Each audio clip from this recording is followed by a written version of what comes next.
ভূগোল পড়াচ্ছিলাম, চক, duster, model, chart সবই তো আছে। তাও কি সব হয়? আজ ওরা বলল, স্যার আমরা তো কোথাও এক্সকারশনে যেতে পারি। তাহলে ভেবে দেখলাম ঠিকই বলেছে। প্রকৃতি পাঠ শিক্ষারই অঙ্গ, তাই শিক্ষার সম্পূর্ণতার স্বার্থে প্রকৃতি পাঠ খুব জরুরি। আমাদের অমিয়পাল চৌধুরী স্মৃতি বিদ্যালয় শিলিগুড়ির মাটিগাড়া ব্লকের চা বলের মধ্যে থাকা একটি স্কুল। এখানকার বেশিরভাগ ছাত্রছাত্রী প্রথম প্রজন্মের, তাই এদের জন্য প্রকৃতি পাঠ ভীষণ জরুরি। আচ্ছা, শিশু দিবসে প্রকৃতি পাঠ করলে কেমন হয় বলুন তো? পঠন পাঠনের সাথে সাথে উদযাপনও হয়ে যাবে। চলুন তাহলে আগামীকাল এই শিশু দিবস উদযাপন হোক প্রকৃতির কোলে। চলুন, যেখানে পাহাড় ঘুমায় আকাশের কোলে, বয়ে চলে পাহাড়ি নদী। নমস্কার, সুপ্রভাত। আজকে আমরা স্কুল থেকে একটি শিক্ষামূলক ভ্রমণের জন্য যাত্রা করছি 11 ও 12 ছাত্রছাত্রীরা।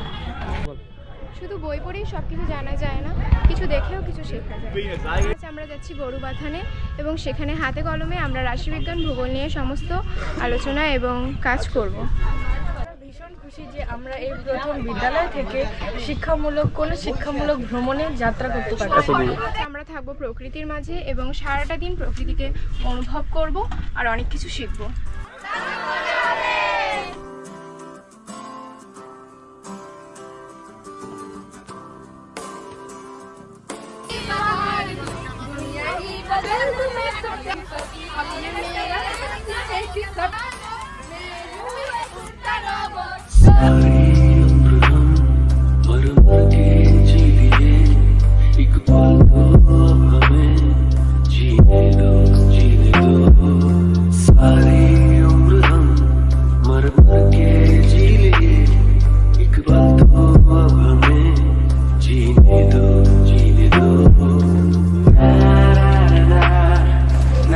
কাজলডোবা তো আগেও এসেছি ফ্যামিলির সাথে, কিন্তু আজ স্কুলের সাথে বন্ধু বান্ধবের সাথে প্রথম। খুব ভালো লাগছে। আজকে যদি স্যার মিস ওরা আমাকে এখানে না নিয়ে আসতো, তাই আমি এই জায়গাটা দেখতে পারতাম না। স্যার মিসকে অনেক অনেক ধন্যবাদ।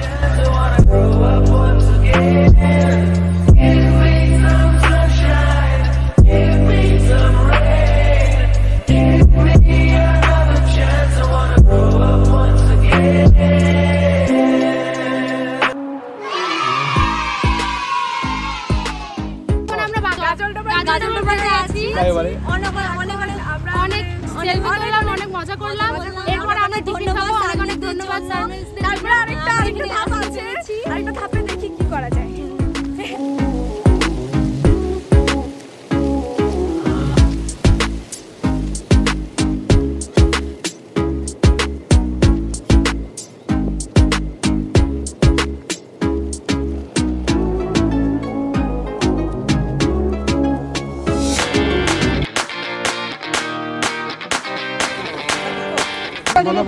সেসব নদীতে সারা বছর জল থাকে, সেসব নদীতে জল থাকে। হিমবাহ থেকে নদীটা উৎপন্ন হচ্ছে, যেমন গঙ্গোত্রী থেকে আমাদের গঙ্গা হয়েছে, তাই তো। এবং হিমালয় এটা করা ঠিক না, কারণ হিমালয় ভঙ্গির পর্বত এখনো গ্রোয়িং, মানে এখনো হিমালয় পর্বত কিন্তু বেড়েই চলেছে, বাড়ছে। ফলে সেই হিমালয় পর্বতকে আমাদের রক্ষা করতে হলে আমাদের এই পরিবেশকে রক্ষা করতে হবে। এর থেকে যে গাছ, তাদের থেকে অতিরিক্ত জল, মূল থেকে যারা শোষণ করে অতিরিক্ত জল, যেটা সাধক সংশ্লেষ লাগে, তারপরে যে জলটা থাকে সেটা পাতার মাধ্যমে বাড়ছে।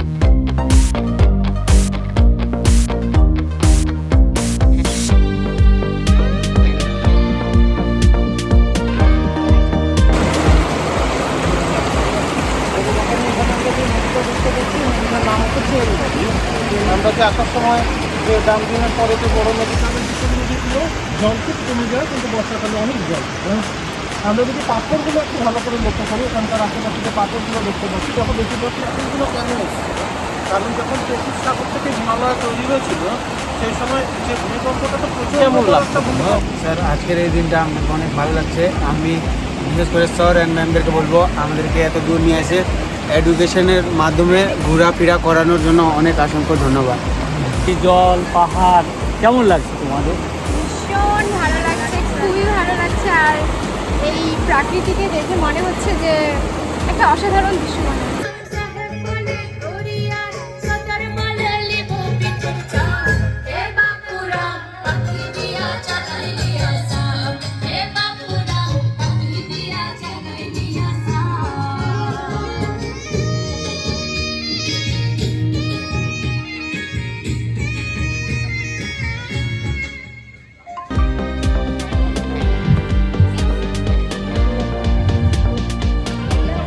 সবাইকে নির্দেশ দিচ্ছি তাড়াতাড়ি চলে আসুন। এখানে আমরা শিশু দিবসের অনুষ্ঠান পালন করব।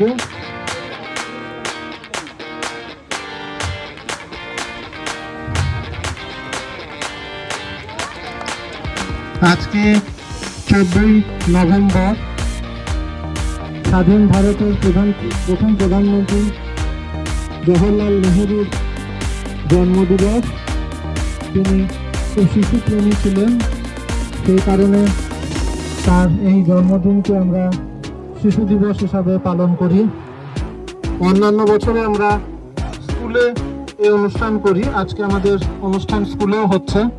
আর তার পাশাপাশি আমরা যে শিক্ষামূলক ভ্রমণের আয়োজন করছি, এখানেও আমরা এই শিশু দিবসটাকে একটু অন্যরকমভাবে পালন করব।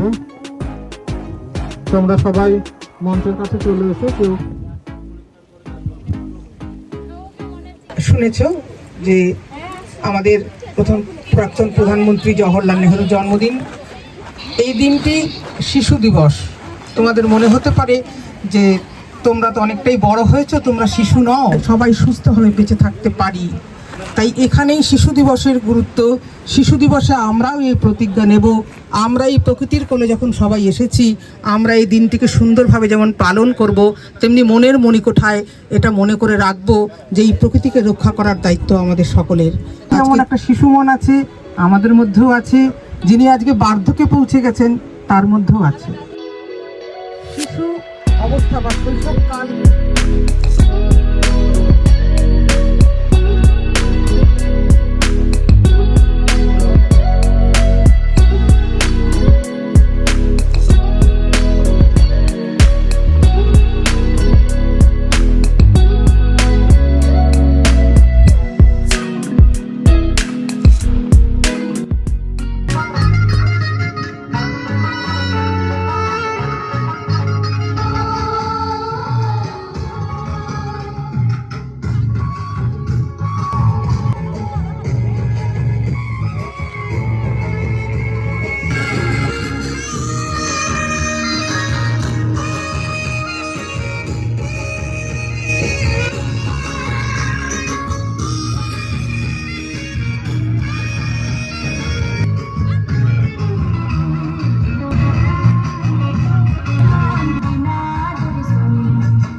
দিয়ে গান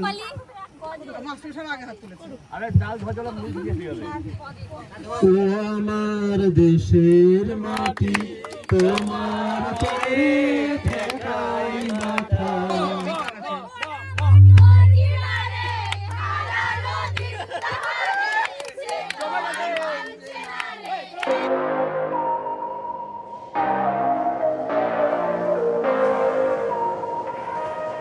আমরা কোথায় যাচ্ছি? আমরা যাচ্ছি সার্ভে করতে।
এখানকার আবহাওয়া ভীষণ মনোরম। আর আমরা যেই নদীতে ভিজিট করতে এসেছি সেটা হচ্ছে চেন নদী, আর এখানকার শিলাগুলো পাললিক শিলা দ্বারা গঠিত।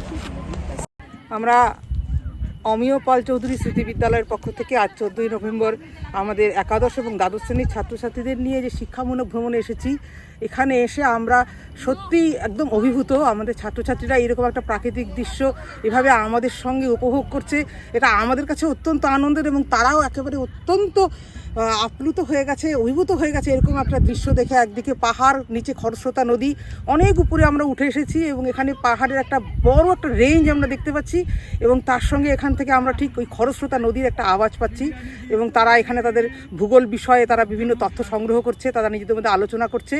আমাদের আজকের দিনটি সত্যি সত্যিই একটা সার্থক হয়ে উঠুক, মনে রাখার মতো। শুধু এখানে পাহাড় দেখে মনে হচ্ছে যে আকাশে হেলান দিয়ে পাহাড় ঘুমায়, এই গানটির কথা বারবার মনে হচ্ছে। আমাদের ছাত্রছাত্রীরা সবাই খুব উপভোগ করছে, এটাই আজকে খুলে আনন্দ করছে আজকে। এটা আমাদের কাছে খুবই আনন্দের বিষয়। আকাশে হেলান দিয়ে পাহাড় ঘুমায়, আকাশে হেলান দিয়ে পাহাড় ঘুমায়, ওই পাহাড়ের ঝর্ণায় আমি, ওই পাহাড়ের ঝর্ণায় আমি উধাও হয়ে রই গো, উধাও হয়ে রই। পাহাড় ঘুমায়, আকাশে হেলান দিয়ে পাহাড় ঘুমায়।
আজ আমাদের প্রকৃতি পাঠ কর্মশালা খুব আনন্দদায়ক ও সুশৃঙ্খলভাবে সম্পন্ন হলো।